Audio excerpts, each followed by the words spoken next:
গত কয়েক মাস ধরে মাওবাদী দমনে বিশেষ অভিযান চলছে ছত্তিশগড়ে। সোমবার সকালে বিজাপুর জেলায় ইন্দ্রাবতী ন্যাশনাল পার্ক এবং সংলগ্ন অঞ্চল তল্লাশি চালাচ্ছিল ডিআরজি।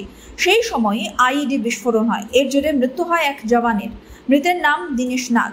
তিনি ছত্তিশগড় পুলিশের ডিস্ট্রিক্ট রিজার্ভ গার্ডের সদস্য ছিলেন। গুরুতর জখম আরও দুই। সঙ্গে সঙ্গে তাদের স্থানীয় হাসপাতালে নিয়ে যাওয়া হয়। তবে আহত জওয়ানদের অবস্থা আশঙ্কাজনক নয় বলেই খবর। প্রসঙ্গত 2026 সালের মার্চ মাসের মধ্যেই মাওবাদী মুক্ত ভারত গড়ার বার্তা দিয়েছেন কেন্দ্রীয় স্বরাষ্ট্রমন্ত্রী অমিত শাহ।